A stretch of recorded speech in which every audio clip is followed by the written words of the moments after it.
Welcome back to the Draft FC podcast, the podcast website and YouTube channel dedicated to all things official Draft FPL. My name's Mitch and I'm your host for another Game Week preview going over waiver options, hidden gems and general Premier League chat ahead of Game Week 14. Game Week 13 has literally just finished about an hour ago. I've been prepping the pod right through the Chelsea-Arsenal game, which was a funny game. It was a little bit more nervy, a bit more tetchy than I possibly thought it would be. But I think draw is probably a fair result there. Chelsea let themselves down with that red card, which definitely was a red card for any doubters out there.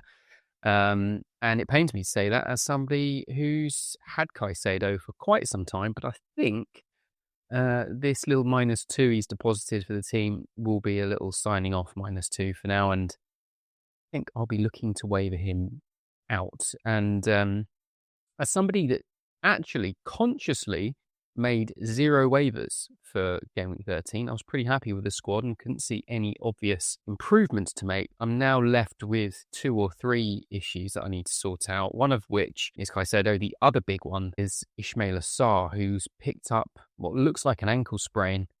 And obviously with the African Cup of Nations just a couple of weeks away, it seems pretty unlikely that we'll see him again until Senegal are knocked out, which, high chances they make it out the group stage. So we're looking at January at the very earliest. So, a couple of holes to fill for me and no doubt a couple of holes to fill for some of you guys this week. So I'm recording this on Sunday, the 30th of November, because we've got Game Week 14 in the midweek, starting Tuesday, going through to Thursday, which means there is a waiver deadline at 6 p.m. UK time on Monday. So less than 24 hours to go ahead of the main Game Week deadline on Tuesday evening. So, the majority of you will be seeing this, listening to this, with a matter of hours to go before the waivers are processed. Just because it's a quick turnaround, just because we're expecting a lot of rotation, etc., doesn't mean the points you can get in this midweek game week are any less important than every other game week of the season. So don't take your eye off the ball.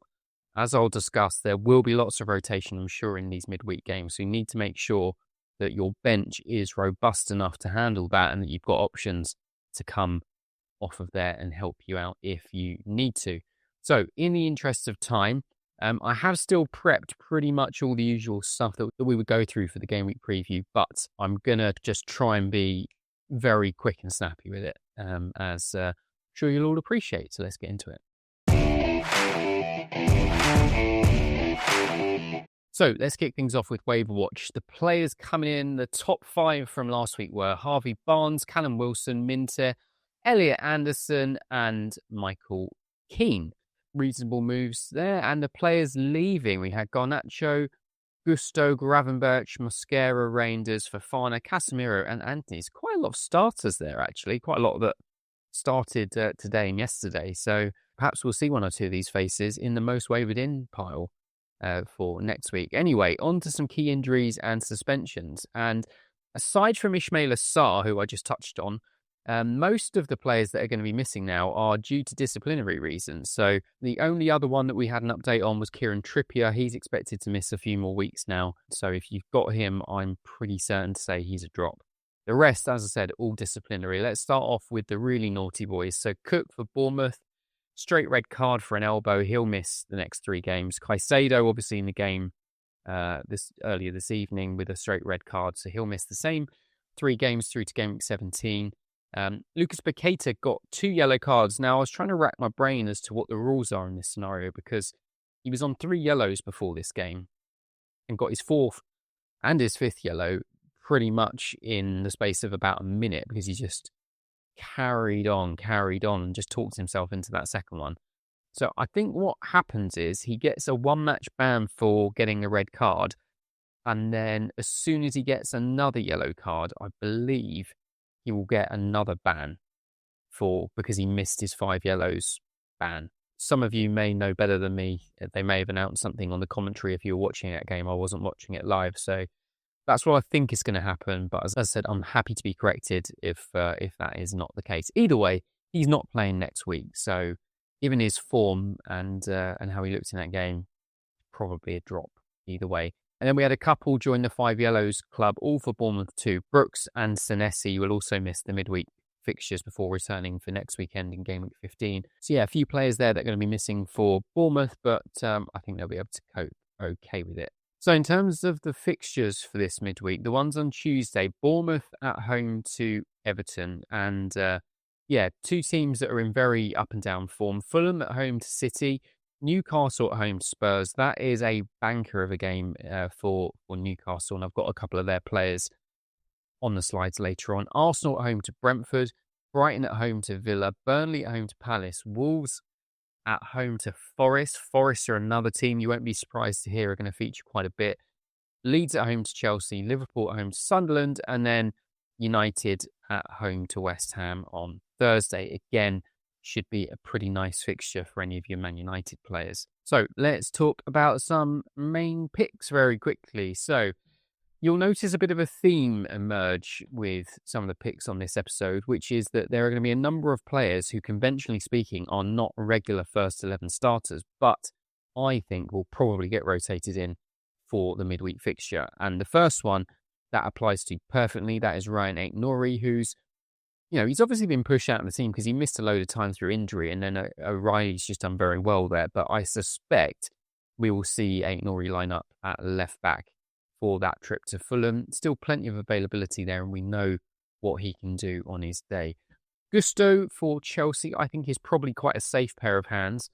Given that Caicedo is now missing, Chelsea are going to have to move some pieces around a little bit as well. With a fixture against Leeds, even though it is away, I still like and would fancy having a bit of their defensive action for this. So James could either get a rest or could play in central midfield alongside either Andre Santos, or they could move Enzo further back. But I think it makes it quite likely that Gusto will play at right back again. For Forest, Milenkovic is a good way in, less than half owned now. That's slowly creeping down over the course of the season. Obviously quite a hot pick on draft day, given how well they performed for Forest last season. But, again, even though it's away, a game against Wolves at the moment has to be targeted. So Milenkovic really is just a placeholder there for any of the Forest defenders, whether you can get Nico Williams. We're still waiting to find out what exactly is the extent of Murillo's injury, but given the turnaround, we'd have to assume at this point that he's not going to play. So you might want to go for someone like Morato or even Savona if you're looking for a way in there. And then Hincapié for Arsenal. Now, we saw Hincapié and Mosquera line up this afternoon because Saliba's injured. Again, we don't really have a lot of detail on that injury. It doesn't sound very bad, but because of the tight turnaround, there isn't a low chance that he could miss that game against Brentford as well. I would think from an Arsenal point of view, they will be looking at a home game against Brentford as a game that they could and should rotate in anyway, but maybe that there's just one or two more enforced changes there. Into midfield, and following on that subject, Madueke for Arsenal, just 12% owned, which is quite a dip from his season high, which would have been well over 50% at one point. Came on as a substitute in the Chelsea game, and I'm expecting him to start on the left-hand side at home to Brentford. Jeremy for Palace, we talked about last week. I think given Ismaila Sarr's injury now, that's basically him off a lot sooner than anticipated. So aside from Mateta and the wing-backs, Jeremy is going to have to step up and carry on some of his good form in order to get involved. Then we've got a couple of the Newcastle guys. And we saw Barnes and Ilanga line up for Newcastle against Everton yesterday. So I'm expecting a straight swap for Gordon and Jacob Murphy against Spurs on Tuesday. Both of them, we know what they can do on their day. Both of them have played pretty well against Spurs in recent seasons, not least Jacob Murphy. He could actually be your sneaky way in, particularly if you're high up the league, you're looking for a midfielder for a bit of a one-week punt, and some of your prime targets are probably going to get taken by those lower down with higher waiver priority. Jacob Murphy is a very, very fine, safe pair of hands to have for a one-off game at home against Spurs. A player I'll be looking at myself, actually. Next is Garnacho, whose ownership has dipped again. Obviously, he was benched this afternoon against Arsenal. It was Neto and Esteval started. So I'd say his odds of starting that Leeds game are now very, very high. Odegaard for Arsenal is now back again. I expect he could get a start as well to allow some rest for the likes of Eza or Rice or whoever they choose to rest for that one. And then finally, Elliot Anderson, who was high up there on the most wavered in list. You remember, I think I said on the last episode that I brought Anderson in the week before for Mohamed Kudus. Kudus obviously got a goal in the Fulham game, which I think gave him 7 or 8 points. But either way, so far so good in terms of the points that I've got from Anderson over the last couple of weeks. Then the only forward really worth mentioning, particularly in this main section with those with reasonable ownership, is Lucas Nemecha for Leeds. We saw a little bit of jiggery pokery with the lineup against City, which obviously paid dividends because they almost got something from that game in the end. But they took off the 2 wingers and brought on Calvert-Lewin and another centre-back. So they went 5-3-2, which to say, obviously saw them in the end get leveled 2-2 before City obviously got the winner. I don't think that's what Daniel Farkel wants Leeds to be. I think that was probably just a needs must. Just spotted something in that moment at half-time which made him want to go that way. I'm pretty certain we're not going to see Leeds line up in that shape from the start in a home game. But yeah, as I said last time, I still think Nemecha is a little bit ahead of Calvert-Lewin, and he's now started 3 games in a row and scored in every one of them. So yeah, I think he's going to be one of the first names on the team sheet for Leeds at the moment. Let's talk about a few hidden gems. So these are players with less than 10% ownership across the majority of leagues. Now, I pointed him out. I said he would start, didn't I? Joe Gomez for Liverpool, and he did start. Now, I was sort of, I can't remember if I said it explicitly or if you could work out by the tone.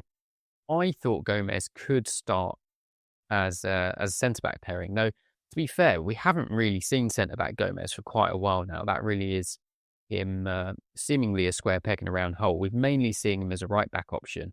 And that's where he lined up in this game. Got the clean sheet, got an assist, got a couple of bonus points, and came away with 11 points. So if only I'd taken my own advice. And looking at the stats for the top 200 8-team leagues, his ownership was approximately 0%. So they are 11 points. I'm sure very few of you got. Obviously, they're now following that up with a home game against Sunderland, which is by no means a gimme, but it is a game at home. And I suspect Arne Slot will be pretty reluctant to tinker too much with that team. I think we'll see Salah come back in. But yeah, he may stick with a very similar back four to the one we saw against West Ham. Then, as I was saying about Gusto, if you want a piece of that Chelsea defence, Tosin is another player. I don't think we'll see Fofana start again with the turnaround. So I think it will be Chalobah partnering Tosin in that game. His ownership's just 3%. And then if you want to bet the Man United defence at home to West Ham, I suspect Dorgu will come in. We saw Dalot line up as left wing back in the game against Crystal Palace, but I think Dorgu will come in for this home game. In midfield, Forest again, just targeting that game against Wolves. Hudson-Odoi came on, I think it was about half-time, and they made a double change. I think they changed both their wingers. So Dominguez and Ndoi started the game, and then they were both swapped for Hudson-Odoi and Hutchinson. So yeah, Hudson-Odoi, I think, is probably the safer pair of hands. I wouldn't really advocate for picking up Hutchinson unless you've really got a feeling about him. But yeah, Hudson-Odoi, I think, starting against this Wolves team is well worth a 1-week punt. Savinho is another one of those players, similar to Aït-Nouri, who I suspect could get a start for City in a midweek game away to Fulham, just 3% owned. And he's sort of looking for a bit of a breakout game in the Premier League this season, so that could be an opportunity. For Bournemouth, we saw Kluivert come on as a late substitute in that game as it was kind of falling apart for them. I suspect for not least the reasons that they're trying to contend with 2 or 3 suspensions, I think just through pure rotation reasons, Kluivert will probably start that game. And it's always nice to bring in someone like Kluivert for a 1-week punt or even longer, knowing that if Bournemouth get a penalty, he will be the penalty taker when he's on the pitch. So always got a good chance of getting a goal. Then up front, Kalimuendo could get a start. I'm not that confident. I've got him penciled in start as the number 9 over Igor Jesus for Nottingham Forest. Again, it's just a pure rotation for the sake of it. He did come on as a substitute in that game. Igor Jesus hasn't done a huge amount to say that he just starts every game, and Wood doesn't look like he's quite ready yet, so it could be a start for Kalimuendo. And again, the same reasoning for Brighton. I expect they will not like the idea of Danny Welbeck playing 3 Premier League games in the space of a week. It could be that Welbeck plays the midweek game at home to Villa. It could be that he then misses the Gameweek 15 fixture, but I think one of the 2 next league games we will see Simas start up top for Brighton. Given that he got his first Premier League goal in Gameweek 13, why not chuck him in the midweek fixture? Quick look at Fantastic Fours from last week, and it was a successful one, sort of. It's annoying that Murillo didn't play, otherwise we'd have got a few more points there. But for the 3 that did play, all of them checked the box. So Ryan Sessegnon with 4, Elliot Anderson with 6, and Viffer with 4. Now, let's just... I know this has been a very rattling through, but just let me hover on Matt Zwiffer again. Okay, so this was another 4-pointer, his second 4-pointer in a row. He got 25 defensive contributions in that game against Forest, which is his highest of the season. If I just rewind the last 6 games, and these are the last 6 games where he's played a full 90 minutes, there or thereabouts, his defensive contributions record, working backwards, 25, 12, 11, 13, 16, 13. And then there were 2 games right at the beginning of the season, games 1 and 2, that he played the full 90 on, 18 and 13. So there's only 1 game where he's played pretty much the entire fixture and not hit the threshold, and he got 11, so he was only 1 away. And then what we're also seeing is that he's chipping in with the odd clean sheet, the odd attacking return. He's got 3 assists this season, and the odd bonus points too. So if we look at the actual points he's put out in the games that he's played more than, let's say, 80 minutes. 4, 3, 7, 4, 10, 3, 4, 4. So one of the most efficient, underrated, under-the-radar players you could have propping up your draft team midfield. Never going to get sung about on Match of the Day. Never going to hear him talked about on any normal FPL pods, but just an unsung hero. We saw him play centre mid, I think, in that game against Forest. More likely to see him playing at right back. Bit of a multi-tool, does a good job. So the only risk for this midweek is whether he gets a rest, and he's also sat on 4 yellows, so he is 1 away from a ban as well. But when he plays, he is the definition of a safe pair of hands. So the Fantastic Four selection for Gameweek 14, of course I've kept Viffer on there. Elliot Anderson stays on there. I've also added his namesake, Joachim Anderson for Fulham. And then I've also added in Andre for Wolves for a very boring defensive contribution, 4-pointer there with their game at home to Forest. Predicted lineups first pass are already done. I will tinker again tomorrow evening. You will notice some rogue picks in there. Most of them are conscious ones where I'm expecting a little bit of rotation.